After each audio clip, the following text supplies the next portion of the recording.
نن په کابل کې د افغانستان د خلاصون د عالي شورا له لوري یوه غونډه کې یو شمېر دیني عالمانو ټینګار وکړ چې نړیوال د افغانستان په کورنیو چارو کې د لاسوهنې پر ځای له دې هیواد سره بشري مرستې وکړي او افغانان دې په بده ورځ کې تنها نه پرېږدي. د دې شورا مشر سید اکبر آغا وایي چې نړیوال باید د افغانستان کنګل شوې پیسې بیرته افغانانو ته ورکړي، کنه په دې هیواد کې به یو لوی بشري ناورین رامنځته شي چې پړه به یې بیا د نړۍ پر غاړه وي. دا پیسې چې 9 میلیارډ ډالر دي یا زیات دي یا کم دي، نو دغه پیسې د افغانستان د ملت سره لوی جفا ده، لوی ظلم دی. که دا پیسې په افغانستان باندې بندې سي، دلته به بشري ناورین رامخته سي. د دې بشري ناورین مسؤلیت به د خارجیانو په لاس کې وي، دغه چا په لاس کې به وي چې دا پیسې بندوي.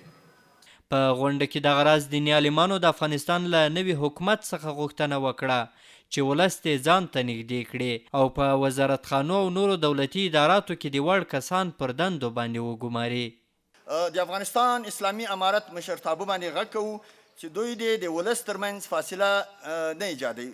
دوی نه احترامانه هیله کوو چې د ولس ته د غېږه خلاصه کړي، دوی سره د ملاقاتونه برابر کړي او دوی ته د زمینې برابره کړي چې دوی ته مشورې ورکړي، نیکې مشورې ورکړي. د افغانستان اسلامي امارت چې نن راغلی ده، دا د دې ولس ملاتړ تر شی ولاړو او بیا هم دوی نه هیله کوو چې د دې ولس ته غېږه ورکړي او د دوی نیکې مشورې ومني. او بل یو اعتقاضات دا کوو چې هغه کسان چې دوی ګماري د دوی د لږ تفکیک وکړي چې د ولس سره ډېره ورورولي ولري. د غونډې په پای کې د عالمانو له نړۍ څخه غوښتنه وکړه چې د افغانستان نوی حکومت په رسمیت باندې وپیژني ترڅو افغانان له روانو ستونزو څخه خلاص شي. چې زموږ او ستاسو بودیجه کنګل شوې ده، په کوم اساس؟ ته د خپل ځان لپاره نړیوال قانون راواخله.